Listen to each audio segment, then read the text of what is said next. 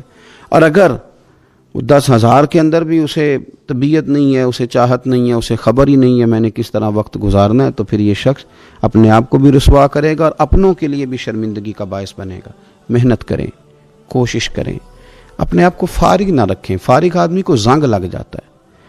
فارغ تو کوئی گھر پڑا رہے تو بعض لوگ کہنے لگتے ہیں کہ یہاں تو جنوں کا قبضہ ہو گیا ہے۔ فارغ ذہنوں پر شیطانوں کا قبضہ ہو جاتا ہے۔ کچھ کریں، محنت کریں، جد و جہد کریں، آگے بڑھیں۔ ہمارے بزرگ فرماتے ہیں کہ پانی چل رہا ہو تو وہ پاک ہوتا ہے، اگر کھڑا ہو جائے تو پھر اس کے پاک ہونے کا مسئلہ بدل جاتا ہے۔ چلتے رہیں، حرکت کریں، جد و جہد کریں، آگے بڑھیں، ہمت کریں۔ جو لوگ ہمت کرتے ہیں رب تعالیٰ ان کی مدد کرتا ہے۔ آپ تجارت کریں، حضور صلی اللہ علیہ وسلم نے تجارت فرمائی، نبی پاک صلی اللہ علیہ وسلم نے تجارت فرمائی، کتنا بڑا درجہ حضور نے ارشاد فرمایا۔ اللہ کے پیارے محبوب صلی اللہ تعالیٰ علیہ وسلم ارشاد فرمانے لگے، یہ حدیث پاک آپ کو ترمذی میں اور دیگر کتابوں میں ملے گی، فرمایا جو تاجر سچا ہوگا نا، تجارت کرے پر سچ بولے، سودا جو ہے وہی بتائے، سچا جو تاجر ہوگا اسے اللہ تبارک و تعالیٰ قیامت کے دن نبیوں، صدیقوں اور شہیدوں کے ساتھ جگہ عطا فرمائے گا۔ اور اتنا بڑا درجہ، یعنی اسے صدیقین کے ساتھ کھڑا کر دیا، شہداء کے ساتھ، حالانکہ یہ شہید نہیں ہوا، یہ تو دکان کرتا رہا وقت پہ، اللہ نے اسے اپنے انبیاء کے ساتھ جگہ دے دی۔ اس کا مطلب ہے رب صرف مسجد میں نہیں ملتا، دکان پہ بھی مل جاتا ہے۔ شرط یہ ہے کہ دیانتداری کے ساتھ تجارت کی جائے، دیانتداری کے ساتھ۔ ایک تو یہ کہ یہ کام کریں، پھر یہ کہ بہت سارے صحابہ کھیتی باڑی کرتے تھے، بہت سارے صحابہ، اور حضور صلی اللہ تعالی علیہ وسلم نے فرمایا اگر تم نے کوئی درخت لگایا، پودا لگایا، تو جو بھی جاندار اس سے نفع حاصل کرے گا اللہ تمہیں اس کا اجر عطا کرے گا۔ کوئی بھی آپ کھیتی باڑی کریں، محنت کریں، جد و جہد کریں، پھر اس سے آگے ہاتھ سے مزدوری کرنا ہے، ہاتھ سے مزدوری۔ میرے دادا جان کا انتقال، ان کی عمر 90 سال سے زیادہ تھی جب وہ دنیا سے گئے تھے۔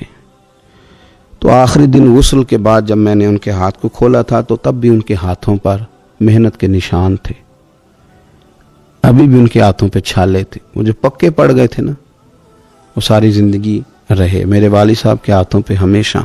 کیونکہ دامان توکل کی یہ خوبی ہے کہ اس پر پیوند لگے ہوتے ہیں پر دھبے نہیں ہوتے۔ محنت آپ کریں، محنت کے نشان ہونے چاہیے، کرپشن کے داغ نہیں ہونے چاہیے۔ آپ تھک جائیں کام کرتے، لیکن میرے بھائی اس طرح نہ ہو کہ لوگ، میں نے کئی دفعہ کہا ہے کہ روب کپڑوں کا نہیں ہوتا، روب تو کردار کا ہوتا ہے۔ کروڑوں روپے کا آپ مکان بنا لیں، گاڑی خرید لیں، لیکن آپ کا پیسہ کرپشن کا ہے تو لوگ دروازے کے سامنے کھڑے ہو کے کہتے ہیں 2 نمبر طریقے سے کمایا۔ لیکن چھوٹا سا کوئی ملازم ہو کسی دفتر میں، ہو دیانتدار، تو لوگ دروازے کے سامنے بڑا افسر بھی کھڑا ہو کے کہتا ہے یار یہ بندہ نہ رشوت لیتا ہے نہ ناجائز سفارش سنتا ہے، اس سے ذرا احتیاط سے بات کرنی ہے۔ تو بتلائیے روب کپڑوں کا ہے کہ کردار کا ہے، دولت کا ہے کہ کردار کا ہے؟ کردار کی عظمت ہوتی ہے۔ اس لیے میرے نبی پاک صلی اللہ تعالی علیہ وسلم نے فرمایا کسی بندے نے بھی، یہ بخاری ہے، حضور فرماتے ہیں کسی نے بھی اپنے ہاتھ سے زیادہ بہتر کھانا کوئی نہیں کھایا، اپنے ہاتھ کی کمائی سے زیادہ بہتر کسی بندے نے کھانا نہیں کھایا۔ اور فرمایا اللہ کے نبی حضرت داؤد علیہ السلام اپنے ہاتھوں سے کمائی کر کے کھایا کرتے تھے، اپنے ہاتھوں سے محنت کر کے کھاتے تھے۔ سب سے بہترین کھانا آپ وہ کھاتے ہیں جو آپ اپنے ہاتھوں سے محنت کرتے ہیں، مشقت کرتے ہیں، آپ کوشش کر کے جو کھانا آپ محنت کر کے کماتے ہیں۔ یہ مزدور بڑے شاندار لوگ ہوتے ہیں، یہ کسان بڑے شاندار لوگ ہوتے ہیں۔ میں نے دیکھا ہے رات کی تنہائیوں میں اٹھ اٹھ کے کھیتوں کو پانی لگاتے ہیں۔ میں نے ان کو جانوروں سے پیار کرتے دیکھا ہے، ان کو محبت کرتے دیکھا ہے۔ میں نے دیکھا ہے کہ یہ بہت سارے دنیاوی تکلفات سے نکل جاتے ہیں، ان کو زیادہ فکر نہیں رہتی کہ میرے کپڑوں پہ دھبے ہیں کہ یہاں کس طرح کا ماحول ہے۔ میں نے دیکھا ہے کہ ان کی عیدیں تک اپنے جانوروں کے ساتھ گزرتی ہیں، ان کے ساتھ وقت گزارتے ہیں، پیار کرتے ہیں۔ آپ جب محنت کا ارادہ کرتے ہیں تو اللہ بڑا نوازتا ہے۔ اپنی زندگی محنت والی، جد و جہد والی بنائیں۔ اور یاد رکھیں ہماری سوسائٹی کے اندر اتنے زیادہ غم نہیں ہیں، سب سے زیادہ پریشانی یہ ہے کہ جوان سست ہو گئے. علامہ اقبال نے کہا تھا لہو مجھ کو رلاتی ہے جوانوں کی تن آسانی. جوان اصل میں کمزور ہو گئے، اس لیے خرابی زیادہ بڑھ گئی. اگر جوان تازہ دم ہوں، سستی کو چھوڑیں، آگے بڑھنے کا جذبہ پیدا کریں. اٹھ باندھ کمر کیوں ڈرتا ہے، پھر دیکھ خدا کیا کرتا ہے. کوشش کریں، ہمت کریں، محنت کے ساتھ رزق کمائیں، اپنوں کا سہارا بنیں، اپنوں سے پیار کریں. اتنے زیادہ غریب لوگ نہیں ہیں ہمارے ہاں، صرف یہ ہے کہ جو محنت کر سکتے ہیں انہوں نے محنت چھوڑ دی ہے. سورہ ابراہیم کی پہلی آیہ مبارکہ میں فرمایا کہ الف لام را کتاب انزلناہ الیک لتخرج الناس من الظلمات الی النور. فرمایا اے محبوب علیہ السلام، یہ کتاب ہم نے آپ پر نازل کی ہے تاکہ آپ لوگوں کو اندھیروں سے نور کی طرف لے جائیں، تاکہ آپ لوگوں کو اندھیروں سے نکال کے نور عطا فرما دیں. بِإِذْنِ رَبِّهِمْ إِلَى صِرَاط، اور اپنے رب کے حکم سے اپنے رب کے رستے کی طرف لوگوں کو لے جائیں. العزیز الحمید، وہ رب جو بڑا غالب بھی ہے اور جو حمد کیا گیا ہے، جس کی حمد کی جاتی ہے، اس کے رستے کی طرف آپ لوگوں کو لے جائیں. من الظلمات الی النور، لوگوں کو اندھیروں سے نکالیں اور ظلمات سے نکال کے انہیں نور دیں. ہمارے مفسرین کرام نے یہاں لکھا ہے کہ یہ دیکھ لیں کہ قرآن مجید نے ظلمات، اندھیرے جب بیان کیے تو جمع کا صیغہ استعمال کیا، اور جب الی النور کہا تو واحد کا صیغہ استعمال کیا. ظلمات زیادہ ہیں اور نور ایک ہے، اندھیرے زیادہ ہیں اور روشنی ایک ہے. معنی کیا ہے کہ کائنات میں جتنے بھی اندھیرے ہیں ان سب سے دور کرنے والی روشنی ایک ہی ہے جو مدینے والے رسول کے پاس موجود ہے، جو نبی پاک صلی اللہ علیہ وسلم کی بارگاہ میں موجود ہے، جو حضور کے پاس موجود ہے. یہ روشنی ایک ہی ہے. اندھیرے بے شمار ہیں، کثرت سے اندھیرے ہیں. ایک اندھیرا کفر کا ہے، ایک اندھیرا نفاق کا ہے، ایک اندھیرا جہالت کا ہے، ایک اندھیرا غربت کا ہے، ایک اندھیرا تنہائی کا ہے، ایک اندھیرا مایوسی کا ہے. یہ سارے اندھیرے ہیں. نکلیں گے کیسے؟ جب ہم کسی اور سے روشنی نہیں لیں گے، روشنی لیں گے رسول پاک کی بارگاہ سے. اعلیٰ حضرت فاضل بریلوی رحمۃ اللہ تعالیٰ علیہ نے نا ایک بات یہاں بیان فرمائی ہے، وہ بڑی عجیب اور بڑی انوکھی ہے. اعلیٰ حضرت فرماتے ہیں کہیں اور سے تم روشنی لوگے نا تو یہ پہر دو پہر رہے گی. یہ جتنی چاندنی، جتنی روشنی ہے، یہ ڈھل جاتی ہے، ڈھل رہی ہوتی ہے. یہ چاند کی جو چاندنی ہے نا، یہ ڈھلتی ہے، پورے عروج پہ جاتا ہے، پھر کم ہوتا ہے، پھر کم ہوتا ہے، پھر کم ہوتا ہے، پھر کم ہوتا ہے. فرماتے ہیں ایک روشنی ایسی ہے جو کبھی کم نہیں ہوتی، اور اس روشنی کا نام نور مصطفیٰ ہے صلی اللہ تعالی علیہ وسلم. فرمانے لگے ماہ مدینہ اپنی تجلی عطا کریں. اے ماہ مدینہ اپنی تجلی عطا کریں. یہ ڈھلتی چاندنی تو پہر دو پہر کی ہے. یہ جو ہمارے پاس چاند کی چاندنی ہے، یہ تو ڈھل رہی ہے، پہر دو پہر رہے گی. اے ماہ مدینہ آپ اپنی تجلی عطا. یا رسول اللہ، ایک اندھیرے سے نکلیں گے، دوسرے میں گم ہو جائیں گے، دوسرے سے نکلیں گے تو پتہ نہیں کون سا رستہ ملے گا. آپ مہربانی کریں، اے ماہ مدینہ ہمیں اپنی تجلی عطا کریں، آپ اپنا کرم فرمائیں. اندھیرے بہت سارے ہیں، نور ایک ہی ہے، نور ایک ہی ہے، اور اس نور کا نام محمد مصطفیٰ ہے صلی اللہ تعالی علیہ وسلم. نور ایک ہے. میرے عزیز، آپ جتنا مرضی بھاگ لیں، جتنا مرضی دوڑ لیں، جتنی مرضی آپ ترقی کر لیں، پڑھ لیں، جو مرضی کر لیں، اندھیرے پیچھا نہیں چھوڑتے. اس لیے کہ یہ اندھیرے گہرے ہیں، ان کے مختلف روپ ہیں، ان کے مختلف رنگ ہیں، یہ مختلف طرح کے اندھیرے ہیں. یہ آپ کا پیچھا تب چھوڑیں گے جب آپ نور مصطفیٰ سے روشنی حاصل کریں. میرے رسول پاک صلی اللہ علیہ وسلم نے ہمیں روشنی دی ہے. میلاد والے محبوب صلی اللہ تعالی علیہ وسلم نے ہمیں نور دیا ہے، اور ہر موقع پر روشنی دی ہے. ہر موقع پر کسی ایک موضوع پر آپ رسول پاک صلی اللہ تعالی علیہ وسلم کی کسی ایک موقع پر آپ حضور کی تعلیمات حاصل کرنا چاہیں گے تو درجنوں حدیثیں ملیں گی. آپ کو سینکڑوں کے لحاظ سے اشارے اور تعلیمات ملیں گی. ہر چیز آپ کو میسر آئے گی اور آپ کو لطف آئے گا. میں کل ایک بزرگ کی بات سن رہا تھا، مجھے بڑا مزہ آیا. وہ حدیث پاک بیان کر رہے تھے کہ نبی پاک صلی اللہ علیہ وسلم نے فرمایا کہ میں اور یتیم کو پالنے والا قیامت کے دن اس طرح ہوں گے جس طرح یہ دو انگلیاں جڑی ہوئی ہیں. تو فرمانے لگے دیکھ لو میرے نبی پاک کے لفظ بھی محفوظ ہیں اور میرے نبی کے اشارے بھی کتابوں میں محفوظ ہیں. یعنی حضور نے دو انگلیوں کا اشارہ کیا تھا تو ہر محدث نے وہ نوٹ کیا ہے. حضور کے اشارے تک محفوظ ہیں کتابوں میں. یعنی باقاعدہ حضور نے، وہ الگ بات ہے نا، وہ معاملہ الگ ہے کہ سورج چڑھا ہوا ہے، روشنی پھیلی ہوئی ہے، لیکن ایک بندے نے اس طرح کیا ہے کہ پچھلے کمرے میں سویا ہے. اب چونکہ اس کا سونے کا ارادہ ہے، اسے اندھیرے سے پیار ہے، اس نے لائٹ بھی بند کر دیا ہے، دروازہ بھی بند کر دیا ہے، اور کھڑکی سے تھوڑی سی روشنی آ رہی تھی، اس کے آگے بھی پردہ کر دیا. لوگوں کو کہتا ہے روشنی کوئی نہیں، نور ہی کوئی نہیں، اندھیرا بڑا ہے. تو اسے کہیں گے بے وقوف، تو اپنی کھڑکی تو کھولنا پہلے، تو اپنا پردہ ہٹا، تو یہ دیکھ کہ تو نے خود دروازہ وہ تو آفتاب چمک رہا ہے. وداعیاً الی اللہ بإذنہ وسراجا منیرا، حضور کی نبوت کا آفتاب چمک رہا ہے. کوئی سیکھنے ہی نہیں نکلتا، ٹائم ہی کوئی نہیں، مصروفیت ہی بڑی ہے. نکاح کا ٹائم آیا تو ساری چیزیں سیکھ لیں، آداب نکاح نہیں سیکھے. قرآن و سنت نکاح کے بارے میں کیا فرماتے ہیں یہ نہیں سیکھے. سارے لوگ لگے ہوئے ہیں ڈیوٹی کرنے، شادی آ گئی، شادی آ گئی، کپڑے بنا لو، لیکن جو میاں بیوی کے حقوق تھے وہ نہیں سیکھے کسی سے جا کے. تو شادی کے چوتھے دن ہی لڑائی شروع ہو گئی. اگر یہ آداب کا انداز کا پہلے سے پتا ہوتا تو گھر کپڑوں سے سکھی نہیں رہتا. ایک دوسرے کے ساتھ محبت ہو تو گھر سکھی رہتا ہے. تو جو اصل چیز تھی وہ سیکھی نہیں. یہی رویہ ہمارا سارے کاموں میں. محبوب نے جو ہمیں ہدایت عطا فرمائی تھی، جو روشنی دی تھی، ہم نے اس سے فائدہ نہیں لیا.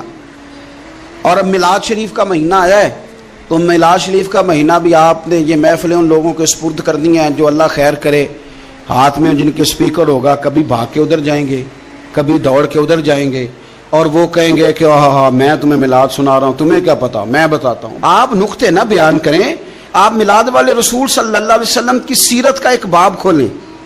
آپ بتائیں نبی پاک صلی اللہ علیہ وسلم نے بحیثیت باپ کیسے وقت گزارا ہے، بحیثیت ایک شوہر کے کیسے وقت. آپ ایک ایک چیپٹر سیرت کا کھولیں، آپ لوگوں کو تعلیم دیں، بس کریں. کروڑوں روپیہ جلسوں پہ لگتا ہے، کیا دے رہے ہیں آپ قوم کو؟ اور قوم بھی کہتی ہے بڑا چسکا آیا، بڑے نقطے سنے. کچھ آداب بھی سیکھے، اس میں سے ملا بھی. یہ محفل ہے، آج کو میلہ نہ بنائیں. میلہ اور ہوتا ہے، محفل اور ہوتی ہے. میلے میں لوگ جاتے ہیں، گھوم پھر کے آتے ہیں، کہتے ہیں پنگوڑے اچھے تھے، اس کے اندر کھلونوں کی دکانیں اچھی تھی. میلہ ہوتا ہے اور محفل ہوتی ہے. تو محفل کو محفل بنائیں، میلہ نہ بنائیں، مہربانی فرمائیں. میرے عزیز، آپ میری بات پر غور کریں گے اور اسے یاد رکھیں گے. ایک تو ہے کہ ایز اے اسپیشل میرے نبی پاک نے تعلیمات، اور ایک یہ کہ حضور ویسے کسی سے گفتگو کریں تو اللہ اسے ہدایت عطا فرما دے. سیرت النبویہ میں موجود ہے، حضرت بریدہ اسلمی رضی اللہ تعالیٰ عنہ صحابی ہیں. وہ فرماتے کہ جب ابو جہل نے اعلان کیا نا کہ جو معاذ اللہ ثم معاذ اللہ نقل کفر نہ باشد، حضور ہجرت کر کے مکہ مکرمہ سے مدینہ طیبہ جا رہے، تو جو سید عالم صلی اللہ علیہ وسلم کو گرفتار کرے گا اسے 100 سرخ اونٹ دیے جائیں گے. آج ہمارے زمانے میں سائیول نسل کی گائے بھینس بڑی مہنگی ہے، تو 100 گائیں وہاں سے لے آئیں تو کتنے کروڑ بنا. عرب میں سرخ اونٹ بڑا مہنگا تھا اور 100 ملے گا تو بڑے بڑے لوگوں کے لیے بڑا اچھا موقع مل گیا امیر بننے کا. تو بڑے لوگ بھاگے. بریدہ کہتے ہیں میں اکیلا نہیں، 70 بندے میں نے ساتھ لیے، چونکہ نام ہی بہت تگڑا تھا. 70 بندے ساتھ لے کے میں گیا حضور کو گرفتار کرنے. تو مکہ مکرمہ سے کوئی 70-75 کلومیٹر کے فاصلے پر میں نے نبی پاک صلی اللہ علیہ وسلم اور جناب صدیق اکبر کو پا لیا. کہتے ہیں جب 70 سواروں کے ساتھ، ان کے ہاتھ میں نیزے ہیں، تلواریں ہیں، ان 70 سواروں کے ساتھ جب میں وہاں پہنچا اور جناب صدیق اکبر رضی اللہ تعالیٰ عنہ نے ہمیں آتے ہوئے دیکھا تو تھوڑا گھبرائے. کہتے ہیں صدیق اکبر گھبرا رہے تھے کہ 70-71 بندے آ گئے، پر حضور زیر لب تھوڑا تھوڑا مسکرا رہے تھے. حضور زیر لب تھوڑا تھوڑا مسکرا رہے تھے. اور نبی پاک صلی اللہ علیہ وسلم بڑے اطمینان کے ساتھ بیٹھے. بریدہ آ گئے اور جب آ کے کھڑے ہوئے نا تو حضور نے پوچھا تمہارا نام کیا ہے؟ ایک بندہ گرفتار کرنے آیا ہے. میں نے کہا کہ جب آپ کو بڑا ڈر چڑھا ہو تو روشنی مدینے والے رسول عطا کریں گے. چاروں جانب خوف ہو تو نور میرے نبی سے لے لو، انشاءاللہ دل ٹھنڈا ہو جائے گا. حضور نے نہ پوچھا تھا، بندہ پکڑنے آیا ہے. وہ آیا 70 بندے لے کے گرفتار کرنے. حضور پوچھتے ہیں تیرا نام کیا ہے؟ کہتے بریدہ. برد عربی میں ٹھنڈے کو کہتے ہیں. حضور جناب صدیق اکبر کی طرف دیکھ کے فرمانے لگے کوئی ڈرنے والی بات نہیں ہے, تو معاملہ ہی ٹھنڈا ہے سارا. حضور فرمانے لگے تیرا قبیلہ کون سا ہے؟ کہنے لگے حضور بنو اسلم. اسلم سلام, یہ سلامتی سے نکلے. اس نے کہا بنو اسلم میں سے ہوں. تو حضور فرمانے لگے ابو بکر یہ اور مسئلہ ٹھیک ہو گیا, یہ تو معاملہ کوئی فتنے والا نہیں ہے, تو سارا کام ہی سلامتی والا ہے. حضور نے تیسرا سوال کیا اور آخری سوال کیا. فرمانے لگے بنو اسلم قبیلے کی تو بڑی شاخیں ہیں, تو کس شاخ سے؟ کہا حضور بنو سہم میں سے. سہم کا معنی حصہ. تو حضور فرمانے لگے تو فکر نہ کر, تجھے تیرا حصہ ملے گا. تو حضرت بریدہ کہتے ہیں میں نے کہا پھر آپ کا نام کیا ہے؟ تو حضور فرمانے لگے میں وہ محمد ہوں جسے اللہ نے اپنا رسول بنا کے بھیجا ہے. میں وہ محمد ہوں صلی اللہ علیہ جسے اللہ نے اپنا رسول بنا کے بھیجا ہے. تو بریدہ آگے بڑھے اور اپنا ہاتھ آگے کر کے کہنے لگے آپ نے فرمایا تھا نا کہ حصہ ملے گا, تو پھر مجھے پڑھائے کلمہ, میں بھی مسلمان ہونا چاہتا. مل گیا حصہ. حضور روٹین کی بات چیت کریں تو اللہ ہدایت عطا کر دیتا. روٹین کی بات چیت کریں تو بھائی جو ایز اے اسپیشل حضور کا دین سیکھے, جو غور کر کے سیکھے. ہر پریشانی آپ کی, ہر, اور یار بندوں کی نہیں جانوروں کی بھی, صرف بندوں کی نہیں جانوروں کی بھی. ترغیب و ترہیب دیکھیے. اور اعلیٰ حضرت فاضل بریلوی رحمۃ اللہ علیہ کی الامن والاولا دیکھیے. نبی پاک صلی اللہ علیہ وسلم کے صحابی حضرت تمیم داری رضی اللہ تعالیٰ عنہ فرماتے ہیں میں حضور کے ساتھ تھا, ایک جگہ کھڑے تھے, ہم بہت سارے صحابہ تھے. ایک اونٹ دوڑا دوڑا آیا, اس نے نا پہلے حضور کی قدم چومے, پھر کان میں کچھ کہا اونٹ نے. تو حضور فرمانے لگے تو فکر نہ کر, اگر تو سچا ہے تو تیری مدد ہوگی, اور اگر تو جھوٹا ہے تو تجھے تیرے جھوٹ کی سزا ملے گی. یعنی میں کیسے اس بندے کو سمجھاؤں, میں کیسے اسے سمجھاؤں. کمیٹی ڈال کے رو کے درد سے ادھار لے کے کوئی مدینے گیا, اور ماڑا بندہ, اور اس کی تڑپ ہے کہ میں سونے کو اپنے دکھ سناؤں. تو وہ کھڑا ہوا تو ایک صاحب اسے کہنے لگے یہ معاذ اللہ سنتے نہیں, تو کس کو سنا رہا ہے؟ چپ کر, کنٹرول کر اپنی زبان کو. اگر دین نہیں آتا تو نبی پاک سے محبت کرنے والوں کے دل نہ توڑ. جو رسول اونٹوں کی بولیاں بڑے خوب طریقے سے جانتے ہیں, وہ اپنے غلاموں کی باتوں کو نہیں سنتے. یہ تو نے کیسی بات کر دی. اعلیٰ حضرت کہتے ہیں لب واہ ہے, آنکھیں بند ہیں, پھر بھی پھیلی ہیں جھولیاں. کہتے ہیں لب کھلے ہیں, آنکھیں بند ہیں, اور میری جھولی پھیلی ہے. میری جھولی, پتہ نہیں آپ کو بھی اتنا ہی مزہ آ رہا ہے جتنا مجھے آ رہا ہے, کہ یہاں آپ سوچتے ہیں. کہتے ہیں لب واہ ہیں, آنکھیں بند ہیں, پھیلی ہیں جھولیاں. یہ بریلی کے امام شعر نہیں لکھتے, ساتھ ساتھ مزہ بھی لیتے. آپ ذرا اندازہ کیجیے بات کرنے کا. کہنے لگے میں کھڑا ہوں حضور کی جالی کے سامنے, اور کیفیت میری یہ ہے کہ لب واہ ہے, آنکھیں بند ہیں, پھیلی ہیں جھولیاں. حضور کچھ آیا بھی ہے, اعلیٰ حضرت کچھ ملا بھی ہے. اب دیکھیں کسی کے سوال سے پہلے جواب دیتے, کہتے ہیں لب واہ ہیں, آنکھیں بند ہیں, پھیلی ہیں جھولیاں. اور کتنے مزے کی بھیک تیرے پاک در کی ہے, کتنے. اور خالی بھیک نہیں ملی, مزہ بھی بڑا ہی آیا ہے. یعنی وہاں سے لینے کا, بھیک لینے کا مزہ بھی. خود بھیک دیں خود ہی کہیں, منگتے کا بھلا ہو. یہ تو شعر ہے نا, تھوڑا سا بندہ پڑھا لکھا ہو تو سمجھ میں آتے ہیں. تو دیسی بندے بھی بڑی باتیں, میں نے آپ کو پہلے بھی بتایا تھا, اور وہ بات مجھے بڑا مزہ دیتی ہے. میں پہلی دفعہ حاضر ہوا تو ایک بابا جی کو نا, وہ جن کی وہاں ڈیوٹی ہوتی ہے نا پولیس والے, وہ دھکے دے رہے ہیں, یلا حاجی نکل, اس کو دھکے دے رہے ہیں. تو بابا میرے آگے آگے, بابا اسے کیا کہتا, کہتا تیری خیر ہوئے پہرے دارا, روزے دی جالی چوم لین دے. ایک دفعہ نہیں 2-4 دفعہ بابا جی نے کہا. تو کئی دفعہ ہم کسی کو مسئلہ تو بتاتے ہیں, لیکن وہ بندہ تو ذوق میں ہوتا ہے نا, اور وہ جو مسئلہ بتاتا ہے وہ نرالا ہوتا ہے. وہ باہر نکل کے نا, تو میں نے بابا جی سے کہا, میں کہا تسی 10 ساری شعر پڑھے ہیں پنجابی دا, ان کو تو تہاڈی سمجھ لگدی سی, وہ تے عربی ہے. تو بابا جی میرے تھپکی دے کے نا یہاں کندھے پہ, کہندے پتر مینوں بھی پتہ ہے, مینوں بھی پتہ ہے, انہوں نہیں سمجھ لگدی, میں تے اپنا رانجھا پہ راضی کردا سا. مینوں بھی پتہ, تیری خیر ہوئے پہرے دارا, روزے دی جالی. آپ یقین کر لیں کہ جو رانجھا راضی کرنے والے ہیں, ان کی بھی کیا ہی بات ہے. روزے دے دوالے نے غلاماں دیاں ٹولیاں, وہ ویکھو ایک پہ سن دے کروڑاں دیاں بولیاں.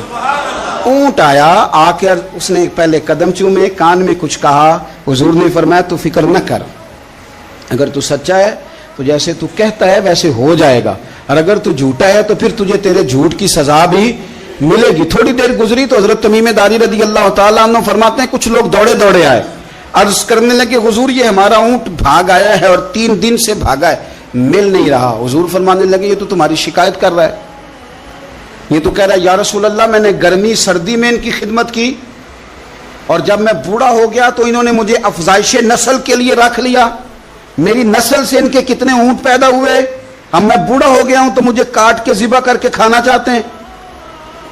اس نے کان میں کہا، حضور نے ترجمہ کہہ کے بتایا، کریم رسول فرمانے لگے بولو تم کیا کہتے ہو؟ کہنے لگے سونیا جی جس نے جو آپ کو بتایا نا بالکل ہی سچ بتایا۔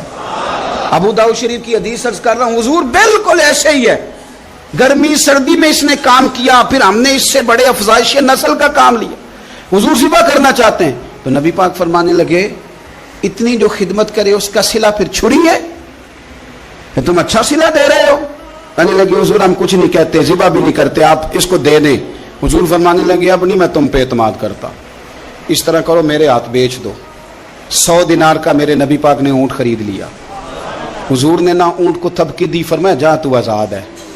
اونٹ نے نا پتہ نہیں کیا باتیں کی، ایک بات کی تو حضور نے فرمایا آمین، دوسری کی تو کہا آمین، تیسری کی دعا کی تو کہا آمین، چوتھی بات اونٹ نے کی تو نبی پاک رو پڑے۔ اونٹ چلا گیا، صحابہ کہتے ہیں عرض کی یا رسول اللہ اونٹ نے کیا کہا ہے؟ تو حضور فرمانے لگے اس نے پہلی دفعہ یہ کہا ہے کہ یا رسول اللہ اللہ آپ کو میری طرف سے، اسلام کی طرف کے اور قرآن کی طرف سے بہترین صلہ عطا کرے۔ تو میں نے کہا آمین، اور پھر اس نے کہا دوسری دعا دی، اے اللہ کے پیارے رسول صلی اللہ علیہ وسلم جس طرح آپ نے آج میرا خوف دور کیا ہے، میں دعا کرتا ہوں اللہ آپ کی امت سے قیامت کا خوف دور کرے۔ اور میں نے کہا آمین۔ تو نبی پاک صلی اللہ تعالی علیہ وآلہ وسلم فرماتے ہیں پھر اس نے تیسری دعا کی، عرض کی یا رسول اللہ صلی اللہ تعالی علیہ وسلم جس طرح آج آپ نے میرا خون بچایا ہے، سنیا میری دعا ہے رب تیری امت کا خون محفوظ کرے۔ تو میں نے کہا آمین۔ حضور فرماتے ہیں پھر اس نے چوتھی دعا کی، یا رسول اللہ میری دعا ہے آپ کی امت لڑے نہ، جنگ و جدال نہ کرے، آپس میں گلے نہ کاٹے۔ تو حضور فرماتے ہیں میں نے آمین بھی کہا اور میں رو بھی پڑا، اس لیے کہ یہ دعا میں نے اپنے رب کریم سے مانگی تھی کہ اے اللہ میرے امتی لڑے نہیں، آپس میں لڑے نہیں۔ اور یارو بچے لڑتے ہیں، بچے لڑتے ہیں تو کیا باپ خوش ہوتا ہے؟ وہ تو پریشان ہوتا ہے، روتا ہے میری امت لڑے نہ۔ تو میرے رب کریم نے فرمایا محبوب یہ دعا مجھ سے نہ مانگیے، یہ خدا کی حکمت کا تقاضا ہے، یہ لڑیں گے۔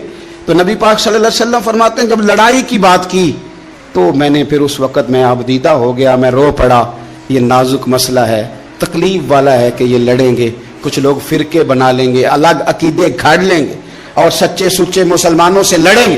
میرے بھائی یاد رکھ لیں کہ رسول پاک تو جانور اندھیرے میں ڈوب جائے تو نکال دیتے ہیں، تو امتی کیوں کہیں اور روشنی تلاش کرتا پھرتا ہے؟ وہ روز کہے کہ ماہ مدینہ اپنی تجلی عطا کرے۔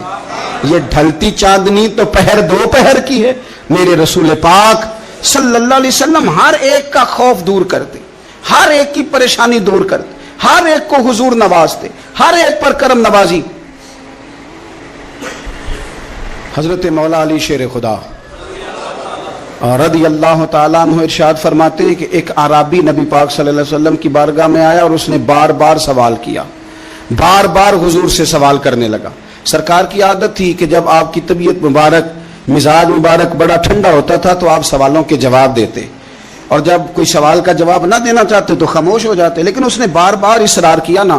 یہ مجموع الزوائد میں حدیث موجود ہے، راوی ہے مولا علی شیر خدا۔ دیکھیں حضور کا نور دینے کا شوق کتنا ہے۔ نبی پاک صلی اللہ تعالی علیہ وسلم سے جب اس اعرابی نے بار بار سوال کیا نا تو پھر حضور خود فرمانے لگے چل پھر مانگ تو کیا مانگتا ہے۔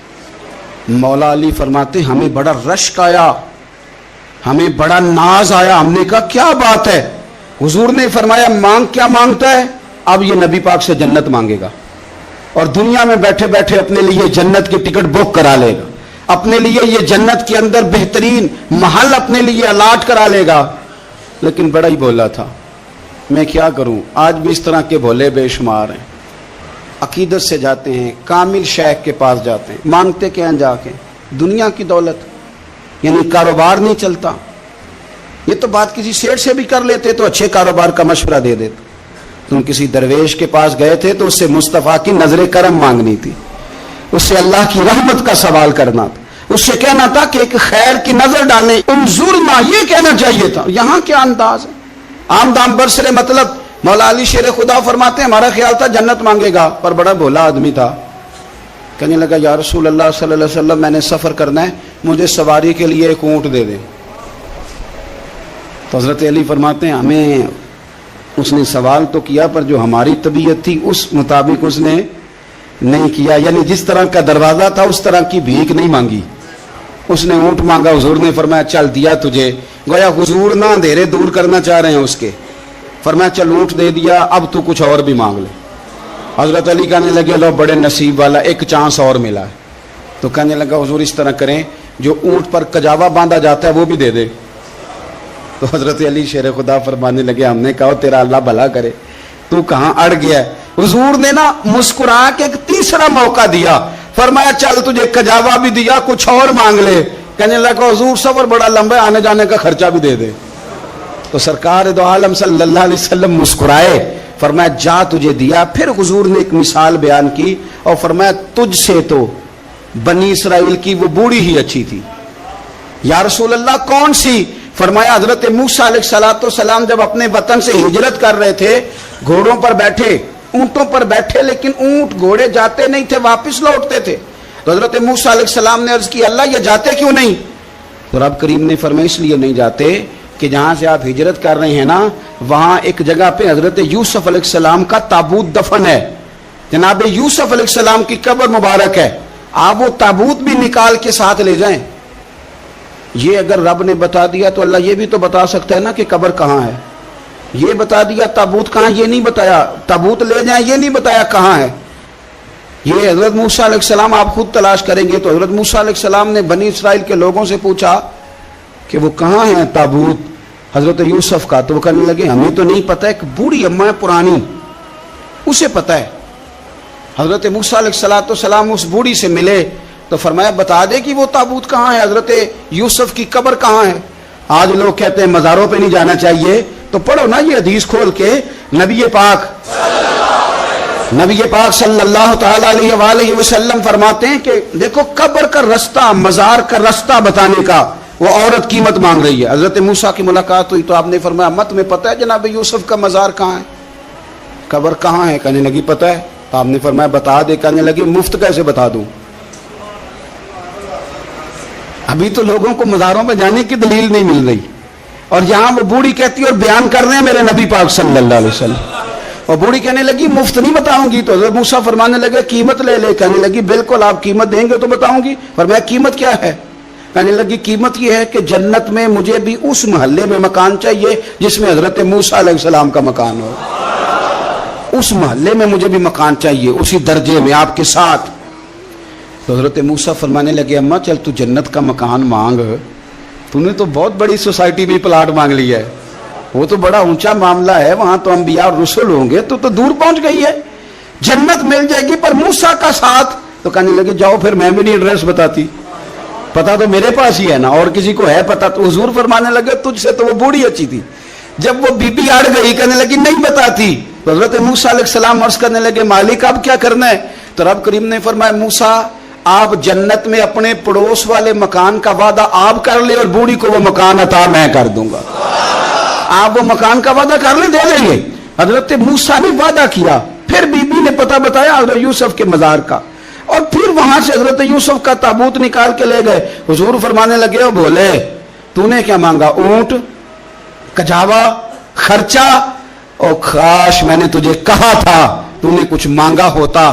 میرے رسول پاک اپنی امت کی توجہ دلاتے ہیں، حضور فرماتے ہیں تمہارے نبی کے پاس بڑا کچھ ہے، آؤ آؤ مانگ لو، اب تنگی داماں پہ نہ جاؤ، اور بھی کچھ مانگ ہے۔ آج وہ مائل بات آ، اور بھی کچھ مانگ، نہ بحث میں الجھ آ، طلب کر مانگ۔ مانگا پھر بریلی کے امام نے، کہنے لگے ماہ